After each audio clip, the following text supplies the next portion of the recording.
19वीं सेंचुरी 1880 के दशक के आसपास एक गडरिया अपनी भेड़ बकरी चराते हुए पहाड़ों में जाता है। वहाँ पहाड़ों में उसे एक साधु मिलते हैं जो उसे के हाथ में एक थैला थमाते हैं। गडरिया जब घर पहुँचता है और वो थैला खोलता है तो उसके अंदर ढेर सारे सोने के सिक्के होते हैं। गडरिया उन साधु को ढूंढने वापस उसी स्थान पर जाता है पर वो वहाँ नहीं मिलते। उन्हें खोजते खोजते वो एक गुफा तक पहुँचता है जहाँ एक बर्फ से बना शिवलिंग होता है। कुछ ऐसी कहानियाँ, कुछ लोक कथाएँ कश्मीर में और हमारे आधुनिक मीडिया में प्रचलित हैं कि कैसे एक मुस्लिम गडरिया जो कि गुर्जर समाज से था, बूटा मलिक, उसने अमरनाथ की खोज की। पर क्या सच में अमरनाथ की खोज करनी पड़ी थी? नीलमत पुराण जो 6वीं से 8वीं शताब्दी के बीच में कहीं लिखा गया, उसमें अमरनाथ गुफा का जिक्र और वहाँ पे श्रद्धालुओं का जिक्र हुआ है, परंतु बूटा मलिक का नहीं।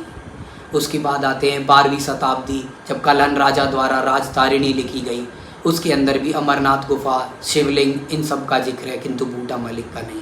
आगे चलने पे 15वीं शताब्दी में अबुल फजल द्वारा लिखी हुई ऐन अकबरी में भी इसका जिक्र है कि अमरनाथ में कैसे श्रद्धालु किसी बर्फ के से बने शिवलिंग की पूजा करते थे, किंतु वहाँ भी बूटा मलिक का कोई जिक्र नहीं है। 17वीं शताब्दी फ्रांसिस बर्नियर औरंगजेब के साथ कश्मीर भ्रमण पे निकलते हैं। वो अपनी पुस्तक में अमरनाथ गुफा और वहाँ पे जाते हुए श्रद्धालुओं का जिक्र वापस करते हैं, किंतु इस बार भी बूटा मलिक का कोई जिक्र नहीं था। उसके बाद 1842 में G.T. विग ने एक पुस्तक लिखते हैं जिसमें फिर वो अमरनाथ यात्रा और वहाँ पे जाते हुए श्रद्धालु और साधुओं का जिक्र करते हैं, पर यहाँ भी बूटा मलिक का कोई जिक्र नहीं था। अंत में 1895 में वॉलेस लॉरेंस एक पुस्तक लिखते हैं वैली ऑफ कश्मीर। वो दोबारा जिक्र करते हैं अमरनाथ गुफा और वहाँ जाते हुए यात्रियों का, लेकिन इसमें भी वो मलिक पाठकोट का संदर्भ केवल मार्ग प्रबंधन में रखते हैं, ना कि खोजकर्ता में। सच्चाई यह है कि बूटा मलिक का अमरनाथ गुफा की खोज से कोई भी एक ऐतिहासिक या दस्तावेजिक तथ्य नहीं है। इसीलिए इतिहास को हमारा समझना बहुत ज़रूरी है,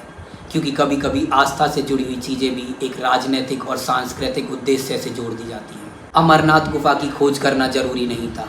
यह हमारी एक परंपरा और आस्था से जुड़ा हुआ एक आध्यात्मिक केंद्र सदियों से हमारे साथ चला आ रहा है। इसी वीडियो के साथ मैं आप लोगों के लिए एक सवाल छोड़ के जाता हूँ कि ऐसी ही कहानियाँ जो आधुनिक मीडिया या लोक कथाओं में प्रचलित हैं, क्या वो एक फॉल्स नैरेटिव क्रिएट करने के लिए है या कुछ हमारी आस्था के केंद्र को एक राजनीतिक मोड़ देने के लिए? अगर आपके विचार इसके बारे में कुछ है तो अवश्य कमेंट करें, और ऐसी ही वीडियो और ऐसी ही तथ्यों को जानने के लिए हमारी अगली वीडियोस देखते रहें।